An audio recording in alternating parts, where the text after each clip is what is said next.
Hey guys, welcome back to another video. Gary Committed. Today we are back in the workshop again, and today I have a surprise for not you guys, it's for me. Yeah, at least I'm honest.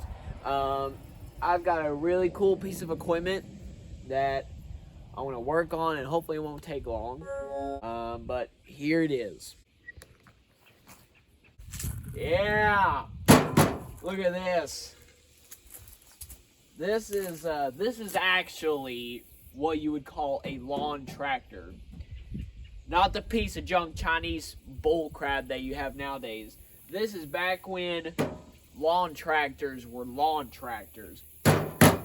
Hoods made of American steel. Not Chinese steel, American. Full American steel. Huge. I mean, this thing is big. 6-speed, 46-inch deck. It's got the big deck lift arm, just like my other Craftsman that I worked on before on this channel. This has got a Kohler. It's got a Kohler Command, 16 horsepower, single cylinder. It's got one problem, just one problem. It's running really rich. And let me show you an easy way to diagnose if your mower is running rich. If it's not running so rich that it won't even run, you can start it up. See,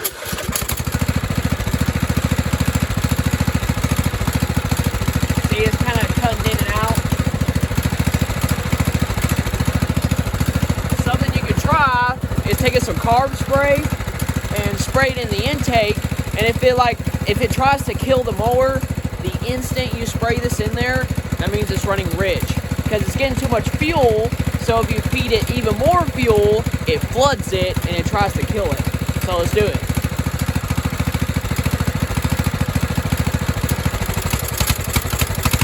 There you go.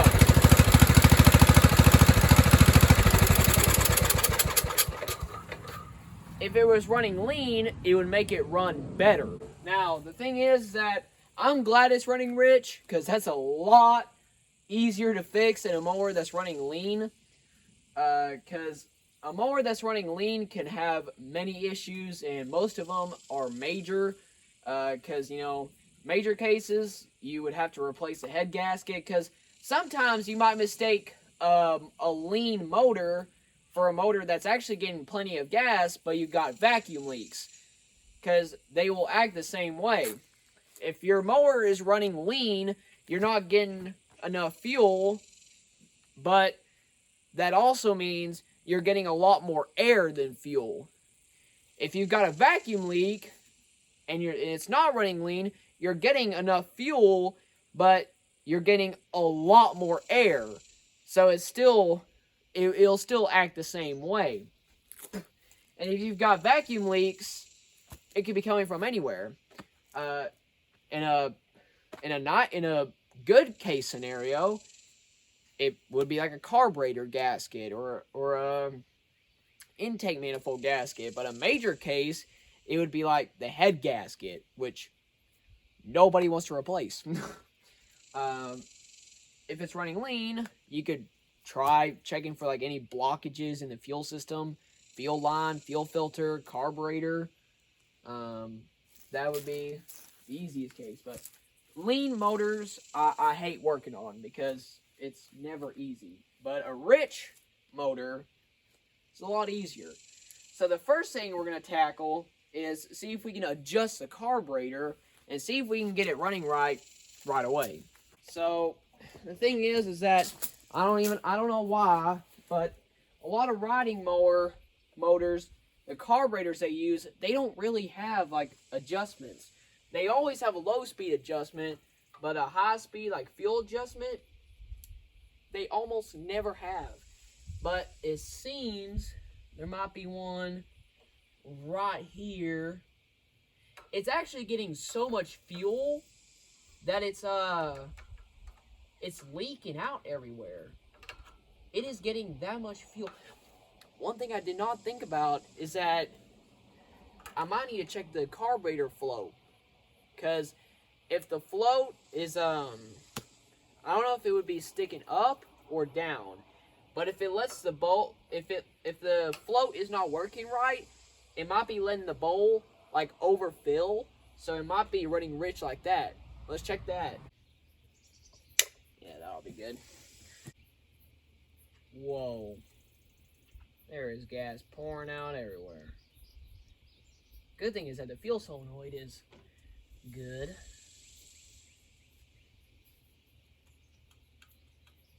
Well, it don't look like there's anything wrong with the float. See if we can hear any. There's no gas in the float, so it's not like being weighed down. Let's go ahead and get some carb spray like through everything.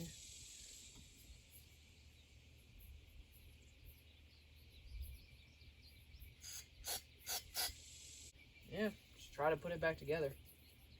Doesn't look like there's anything really wrong. No.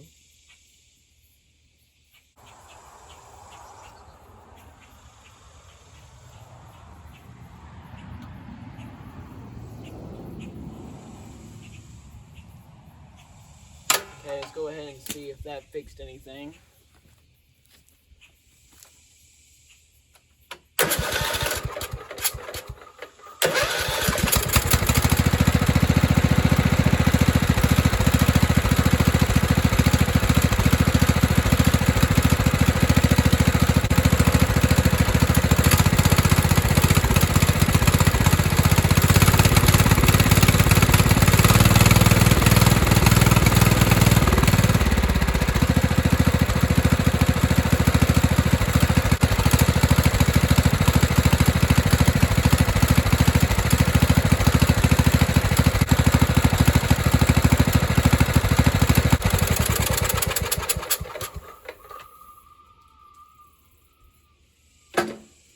I wonder if maybe the gas might be bad, because he said it had been sitting for a while.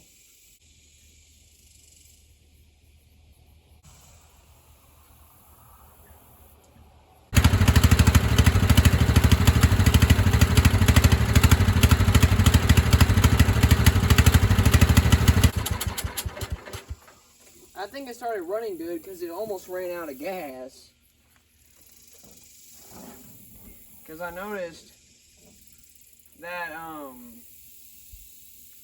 that there was barely any fuel in the fuel filter.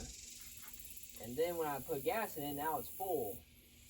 So I think that's why it started running good. Alright, so what I did is that I'm trying to redneck this. I'm using that fuel shutoff valve as a fuel adjustment. What I did is that I shut it off completely while the engine was running until it started running smooth again. And then what I did is I barely opened it up so it can let a little bit of fuel through, but not too much. And it seems to be running fine right now like that. So let's see if it's gonna drive good. Alright, let's see how this sucker will do now.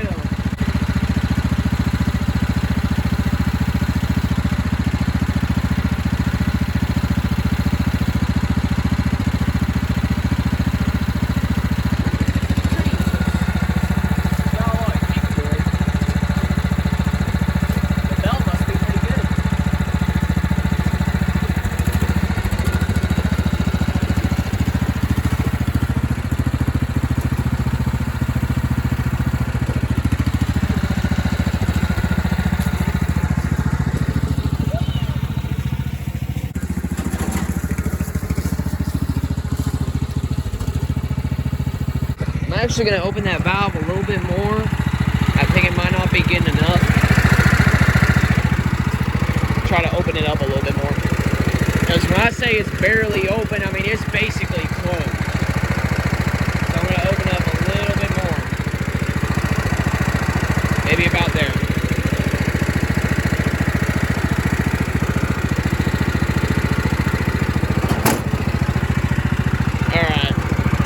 The steering gear is definitely going to have to be lubricated. It's very rough.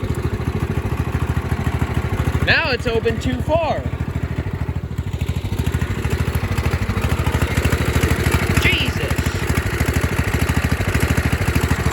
All right, close it then.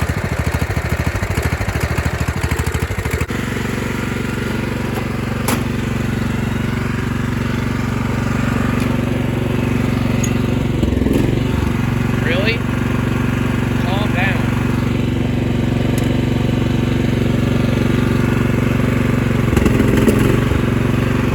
Really?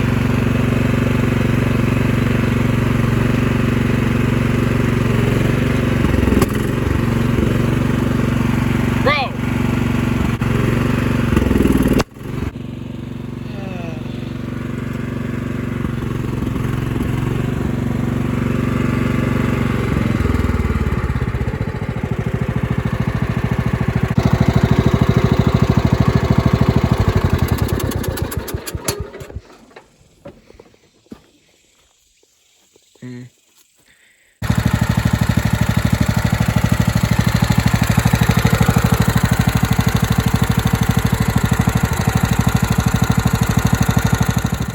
As you saw, it started running good.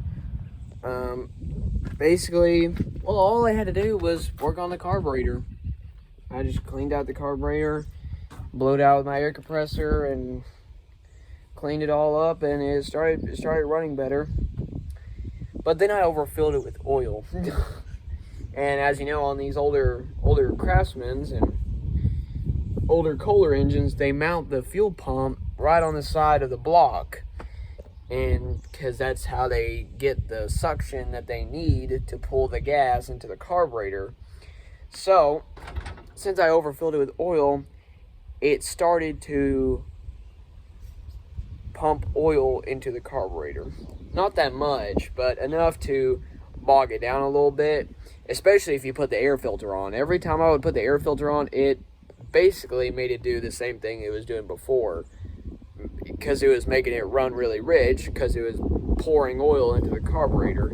So I drove it around for a really long time, because, you know, I needed to burn the excess oil, and I think a lot of it got burned. I haven't tried putting the air filter back on, but I'm also thinking that maybe the air filter is a little bit clogged up, especially since they have the foam on the outside.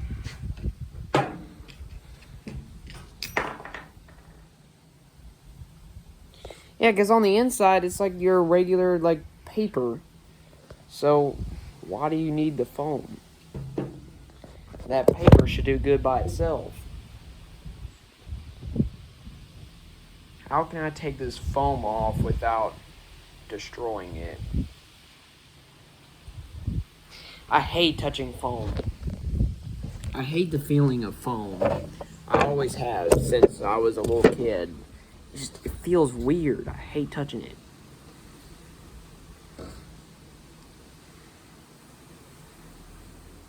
Maybe I have a phobia for foam. Phobia. I have phobia. Hyperphobia. There we go. It should be fine, just like this, because it's still got the paper. So, should be fine like that. It's really clean.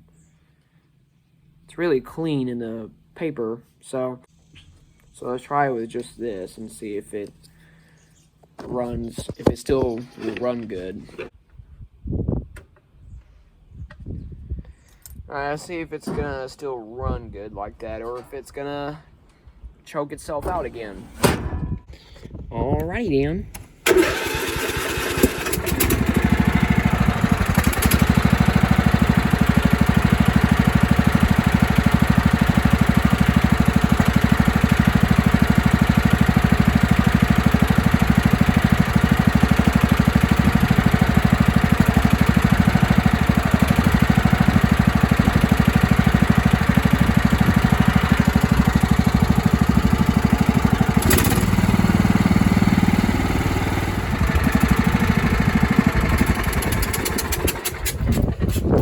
it runs fine.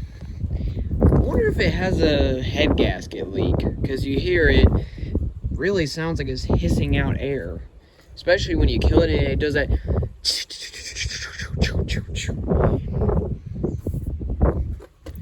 Well, if it has a head gasket leak, it's not like, well, it sounds bad, but I mean, well, maybe that's just coming out. Maybe that's coming out of the exhaust. I found out the headlights work, by the way. I turn the key, one click. Yeah, look at that shucker. And I think those are the original headlights too. And I found out the blades work.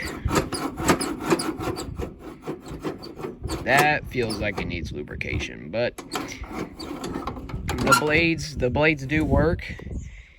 And it doesn't, I tried it at least on idling, engaging the blades, and it doesn't really affect its running. I think the amp meter does work. It's just really fogged up, which is unfortunate.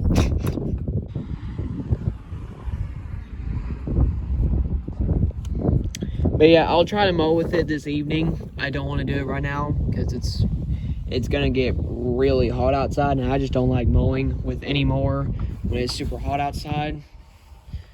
Because, you know, I take care of my equipment. I don't let them overheat. I don't care what you say about air-cooled engines, that when it's 105 degrees outside and you're running it on max throttle under a huge load, just some air is not going to cool it down enough.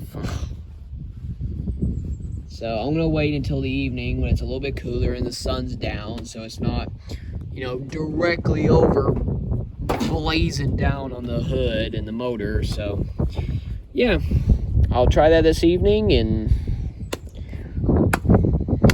yeah. All right, we're gonna try to mow with this thing. And I forgot to say, happy 4th of July. Forgot to say that, it's 4th of July today.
That thing is a beast. And you know, for 16 horsepower, that mowed that like effortlessly. I thought with like 16 horsepower, man, that ain't gonna be powerful enough to do it. Like, if I hit a little patch of grass, it's gonna kill the thing. But for 16 horsepower, that phew, barely bogged it down. On some parts, it did a little bit, but like not bad at all. for the most part, it stayed at a constant RPM. It got through that like flawlessly. 1997, original motor. Never had that much work done to it other than, basic maintenance. That is actually a really cool thing that I know about the previous owner. He actually takes care of his equipment and always has. That's probably the main reason why this thing is is not only in good condition functionality wise, but cosmetically wise. Cause the lenses on the headlights, look at it. It's not fogged up at all. It's not yellowed. It's still perfectly clear, it just came out of the factory. And the paint job is still basically completely intact. The only thing that's really wrong with it cosmetically is the bottom of the hood is kind of busted up a little bit. The very bottom of the plastic. But that's small. And it's also it's at the bottom where, you're not really looking. This thing is really cool. It's really cool, and it's a freaking beast. And all I had to do was clean the carburetor. That's it. That's all I had to do, clean the carburetor. Do I have to say it again? And that's why I always say old stuff is better than the new. And it remains true to this day so far. I have not been proven wrong yet. I guarantee you, you are not gonna buy a brand new mower. Y'all can go ahead and do this experiment to try to prove me wrong, because I'm pretty confident. If you bought a brand new mower this year and used it for how many years would that be? 26 years. 26 years. It is not going to be in near as good condition as that when you're done. It won't. This old stuff, they were made so much more heavy duty than any mowers are today. My dad, back in, when was it, 2018, I think? He got a brand new 52-inch Gravely zero-turn mower. The first year that he got it, it broke. A part broke in the deck, and he had to buy it, and it freaking costs $60 for one part. It was one of the arms, not the lifting arms, but it was a different arm that controlled some. The deck on that thing is very complex, but it broke the first year he got it. Can you believe that? The first year. Yet this thing is sitting here, as far as I know, and from looking at it, none of the parts really look new on it. All the parts look the same, conditional wise, which tells me nothing has been replaced on this thing, except maybe the spark plug and fuel lines or something like that, because he told me that every time, because he would have his dad work on some of his stuff, and every time his dad worked on one of these mowers, he replaced the fuel lines, which is pretty good. But so as far as I know, the only parts that may have been replaced is the fuel lines. He told me he did put a new fuel pump on it, and maybe the spark plug. I don't know. I'm just saying that because that's basic maintenance, is replacing the spark plugs every now and then. But as far as I know, those are the only parts that may have been replaced. That's awesome. I don't know if the tires have ever been replaced, but if they haven't, they look freaking miraculous for their age. They look brand new. And I think another reason why it's so good cosmetically is that it wasn't left outside either. He has a big old shop, and I'm pretty sure he always keeps the stuff in there when he's not using it. That's probably the reason why those lenses aren't like yellowed or anything because it hasn't been out in the sun. Because I guarantee if it was out in the sun, it would be yellowed and fogged up. Because any clear plastic does that eventually if it's left out in the sun. So, and that's probably the reason why the tires are in such good condition. They're not dry rotted or anything because it was always kept indoors. That's awesome. That is really cool. So, can't beat that old equipment. Old school, heavy duty. Yeah, can't beat it. Well, if you enjoyed this video, make sure to smash the like button down below. If this is the first time you see me, make sure to subscribe. Stay tuned for future videos. And I'll see you next time. Goodbye. Peace out, guys. Have a great day.